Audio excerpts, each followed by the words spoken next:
Audrey Mandelbaum grew up in Seattle, Washington, and lives here in Los Angeles. She received her BA from the Evergreen State College in Olympia, Washington, and her MFA from the School of the Art Institute of Chicago.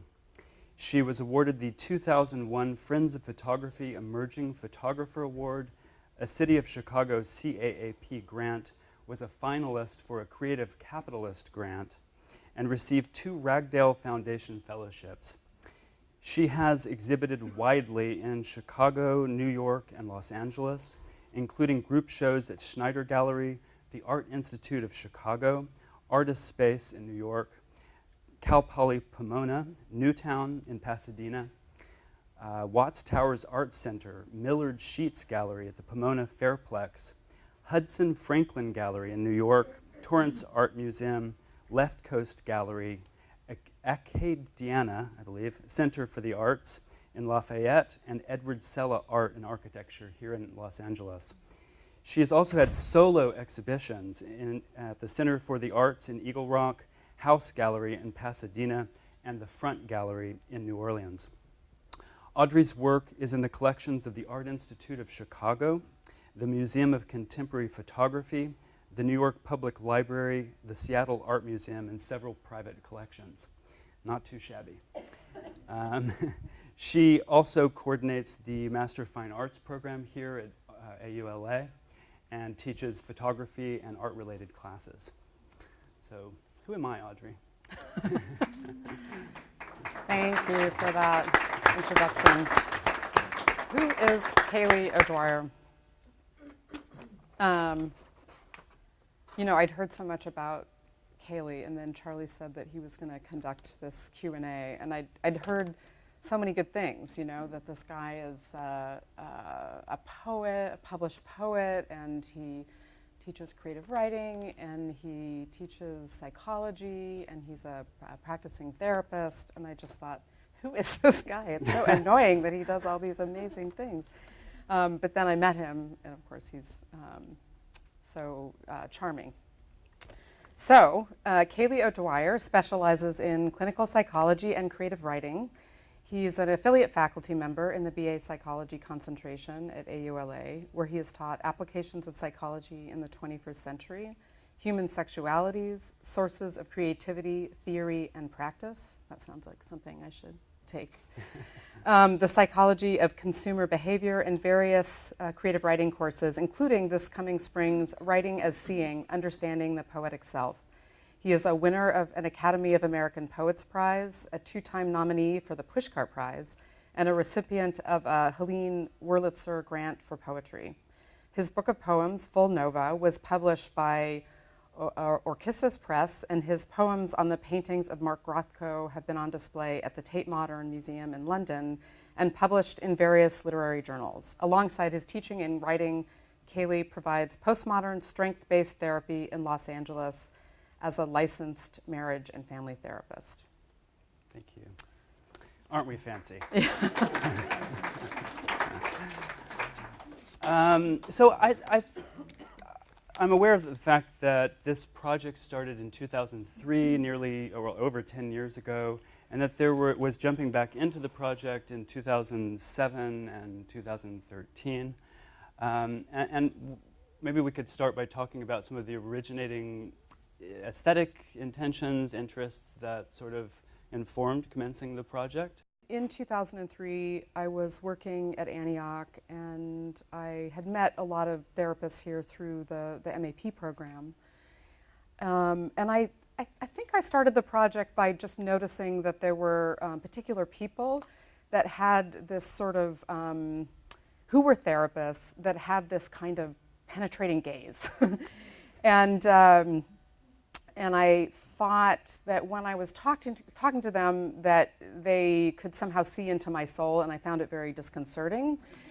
And I wasn't sure if this was, this was a quality that you would necessarily, want in a psychotherapist, that they disconcerted you, and yet I was interested in whether there was some quality like that could be captured in psychotherapy. And so because I knew so many folks from the program, and they could also connect me to other people, I started by asking Joy Turek, actually the chair of the MA Psychology program, if she would sit for me, and she did, and it's such a great portrait that was technically lousy. And so I had always meant to reshoot that one. And then I just continued on from there, you know, and part of the idea was, could I do formal portraiture? Because I had done, my background was in social documentary and street photography, which is a little more candid and spontaneous, and using available light, technically speaking, using whatever light is available to me as I shoot. So I wanted to have that experience of setting up a formal portrait. So it was new to me in that sense. And you know, having a portrait subject that was in the room with me, you know, was a little bit like therapy, and really wonderful to have a captive audience that wasn't moving, because my subjects typically were sort of moving around. And I got sort of hooked on this idea that, you know, is there this, I mean, it's a simple sort of question, and in many ways offensive, and yet I like it anyways as a photographer. Is there a therapeutic type? You know, is there a professional type, a sort of personality that's drawn to this profession, and is there any way to capture that, and sort of the, you know, the diverse looks and practices within that profession? Yeah. And within photography, there is a long history of social typing. And I think when you do a series of portraits, you have to address that in some way, because photography, just as an art form, has a way of, you know, flattening people, you know. So I was interested in wrestling with that history. It's such an interesting observation about the look of therapists, and the kind of, I'm very aware of certain kind of traces of expectations that I have. I don't necessarily put weight on them, but expectations that therapists should be sort of very penetrating. And then I'm thinking also about therapy as a process, and that by virtue of the photographs, we're sort of taking a still moment of that process. And you were looking, it sounds like in a way you were sort of testing out, is there a look to therapy? Did it affect at all that intention or that interest? Did it affect at all who you chose to sit with you to photograph, or did you take all comers and test the who theory? Said yes. Yeah, anyone who. Yeah. Anyone who came forward. Yeah. Yeah, I mean, I had to ask them. So I asked people that I was interested, people that I knew that I was interested in photographing, and then, you know, friends of those people, and so on and so forth. And then, you know, I guess I started out, you know, identifying this, you know, penetrating look, which, you know, might be thought of as sort of a typical look you might expect in therapy, and one that a lot of therapists don't necessarily think is a desirable look to convey to a client. And then after a while, I was just interested in lots of different kinds of looks, and in a sense, the specificity, the specifics of the therapist's personality. Mm-hmm. So I wasn't looking, I was just looking for a yes. I wasn't looking for a particular look, but I think I was interested in evoking that look within the sessions and editing for that. So you edited for it, but within the sessions themselves, there was conversation going on with the therapist. And am I right in remembering that you took the photos from the position of the client, in other words, where the client would sit? So, I mean, I'm wondering, did the therapists, how did they experience this kind of turning the focus around on them? Obviously, in therapy, for legal reasons and otherwise, the client is generally the focus, right? But so we're turning. Is that a mandatory disclaimer? That's sort of. So how did the therapists talk about their experience of this, and were they comfortable, and how did that go? The first few shoots that I did, what I talked about most at the beginning, I guess I had this idea that maybe if I started talking about the way they would welcome a new client, then they would talk. Then they would have a chance to sort of warm up and talk about the thing that it is that they do, which is to, I would imagine, yes, as they reported to me, to try to make a new client feel comfortable as they come into the room. And at the same time, I guess I was trying to, be comfortable myself, in the room shooting a new series, and also help them be comfortable with the process by talking about something familiar. Something that the therapists that I photographed had clearly thought so much about. So we had a lot to talk about just starting there. How do you greet someone? How do you make them feel comfortable? And then moving on to, is there a look that you're aware of that you affect or give as you're conducting therapy? And I can't recall anyone saying that it made them feel particularly uncomfortable, which I guess is a credit to them. I mean, I'm sure I feel uncomfortable when I'm being photographed, so I can only imagine that the subjects would feel uncomfortable. But I think some of them maybe there's some folks that whether they have been in the industry or that seem particularly comfortable in front of a camera. Mm-hmm. So I always wonder, what does a project like this draw? But maybe a credit to you as well in the way that you eased them into it and into the process. Yeah, maybe. I mean, the other thing I would talk about is my own history with psychotherapy, as a client, and how I guess I was hoping that would get them in the mood to talk about therapy, if maybe they would regard me in some sense as a client, and then they would magically snap into that mode that I was trying to photograph. Because the scenario that I had set up was it was staged. It was a bit of a performance, and so in a sense, I wanted to try to evoke, just even through my talking about myself and my history, try to get the subject comfortable and also in the mode, and then see if maybe I could harness that thing or capture that thing it is that they do. Yeah. And I guess more importantly, whether that could be a look that could be captured in, photography. So I talked a lot about myself and, hoping that they would take pity on me. I don't know, free therapy. Well, maybe we could point to a couple of the photographs, starting with Ron B, since here he is. And thinking of what you've just shared about the original kind of look that you were looking for. And I think what I'd like to do is just point to a few, and then we can talk about those. So, sure. So Ron B, and then if we could also look at Linda, which is slide 13. This one, for me, just seems really iconic somehow, and maybe fits into my own kind of expectations to what therapy looks like.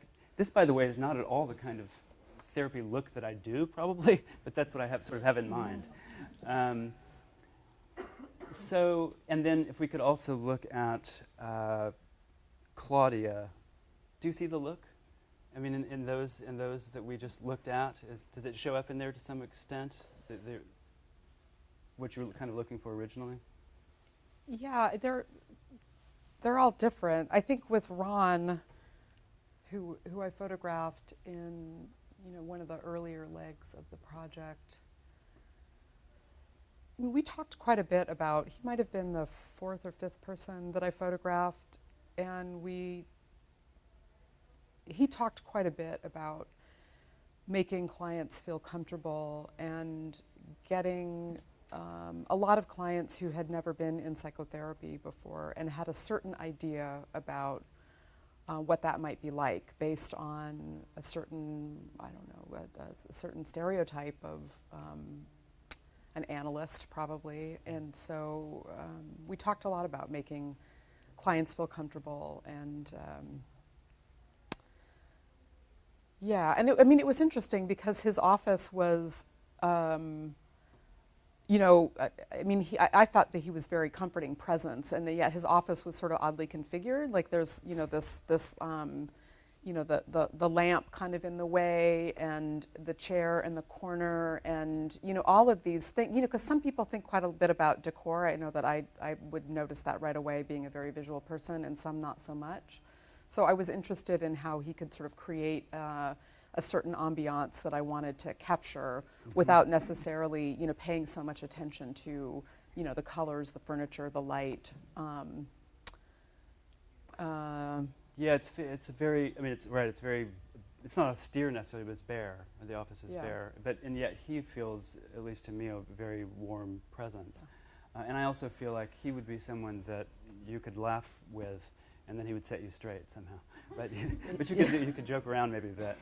And I realize we're looking at these sort of single moments. But maybe we could also look at, I think, Michelle. Yeah, just because the office is such a different kind of environment.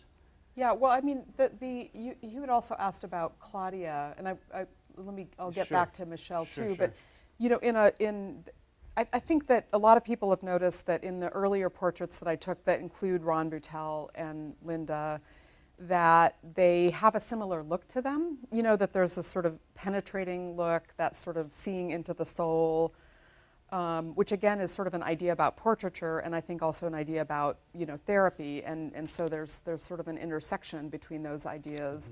But in 2013, when I made some new portraits and I photographed Claudia, I sent her some of the JPEGs, and she said, "Oh, you know, isn't there one of me laughing or smiling?" And you know, that's not all that I do when I have a client, is just look super serious like that. And so those were, you know, it became clear to me that those were the looks that I was drawn to, and so you know, that's why I didn't choose this one in the end, but this is the one that she liked the best. And she said when I showed it to her, I would do something like that. I would, you know, where I would laugh. There would be a little bit more, you know, levity to the session than, you know, these cases that you've edited them down to. And just on that, do you think you were drawn to the images with more penetrating looks because it felt in some way that really represents something that's at the heart of therapy, so to speak, or more for the aesthetic kind of intensity of it, or maybe both? I mean, sort of at the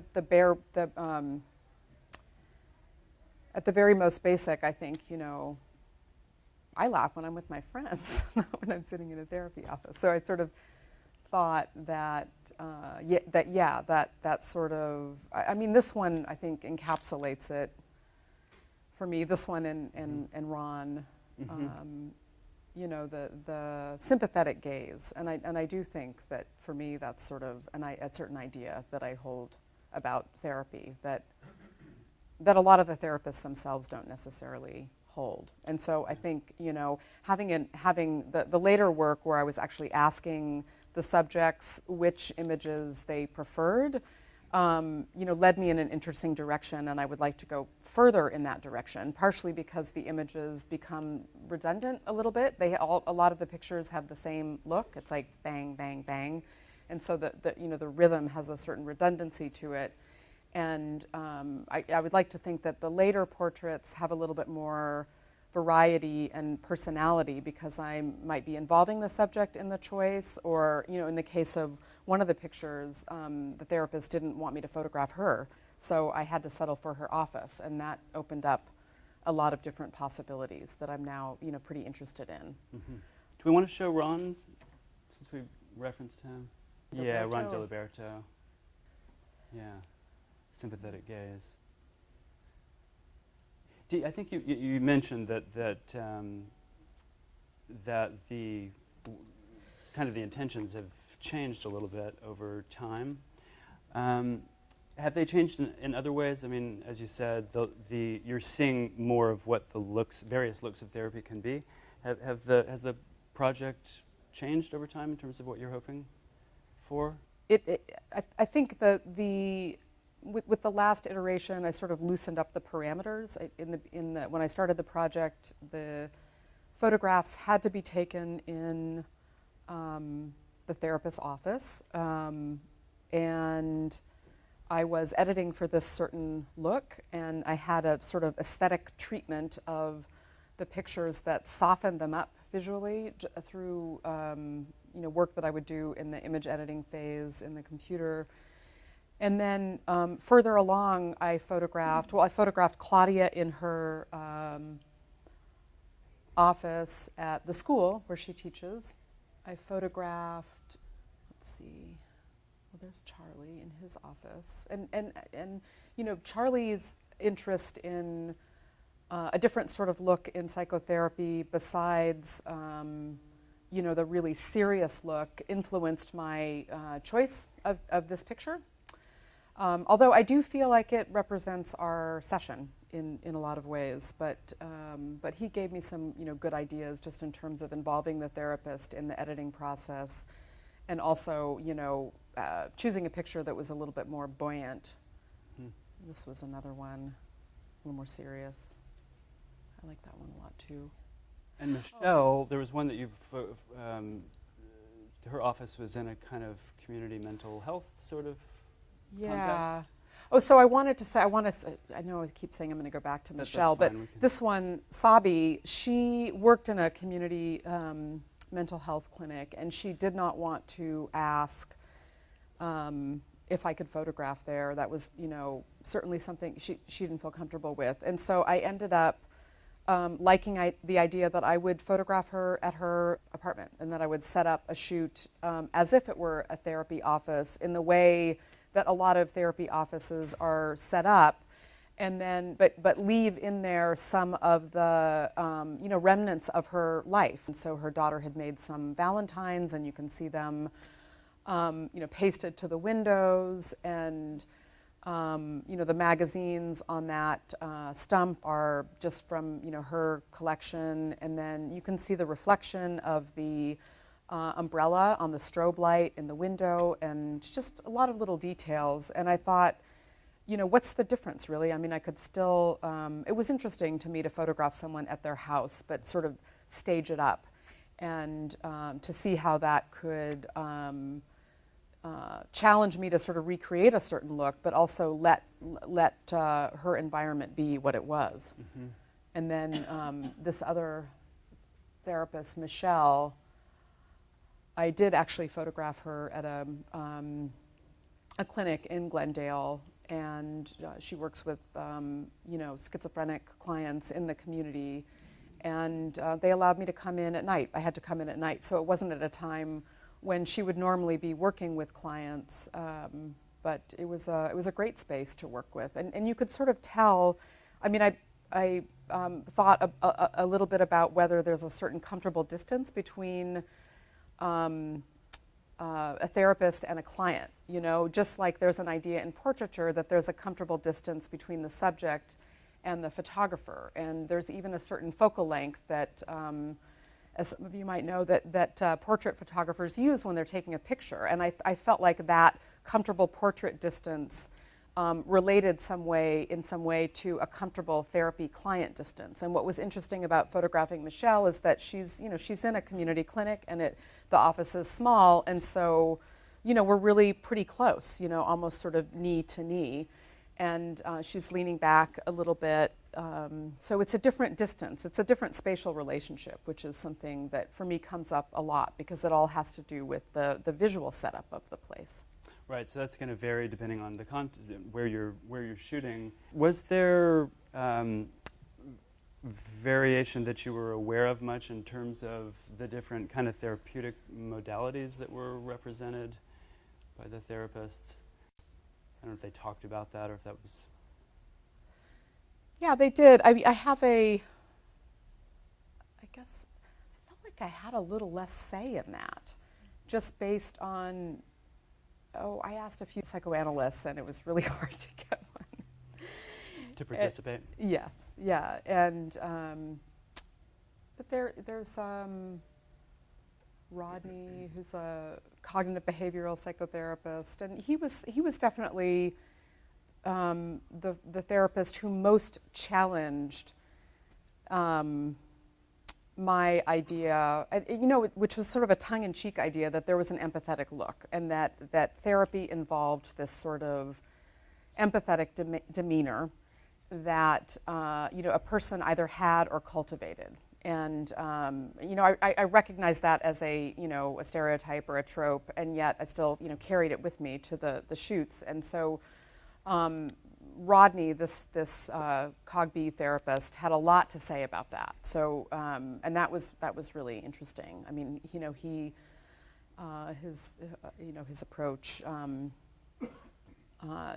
Was more about sort of behavior modification and sort of looking in a analytical way, not psychoanalytic way, but you know what I'm talking about. Mm-hmm. And yet I still found that he had something of a sympathetic demeanor, but so that's one example of a different modality. Yeah. Did it feel like those differences showed up in the photographs?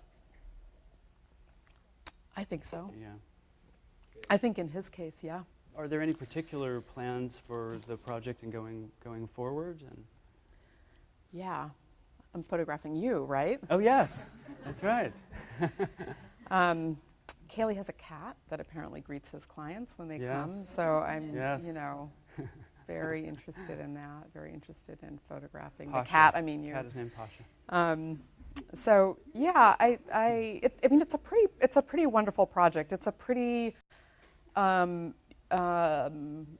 great subject matter, I think. I mean, it's one that is very close to home for me because I'm a beneficiary of psychotherapy, and so I do feel like there's more material there, and more shaking up to do of this sort of typological approach, the approach of photographing and representing a therapist as a particular social type, and sort of moving more into the area of the variety that can be found within that, and just loosening up a bit. So yeah, I have more photographs. The variety project. aspect seems really exciting to me, and to see the photograph, a couple of them back, that from 2013, of the therapist in her home. Be interesting to see the photographs moving into other spaces. I want to thank all of you for coming. Thanks for joining us. And let's hear it for Audrey Mandelbaum. Thank you. Thanks, Kelly.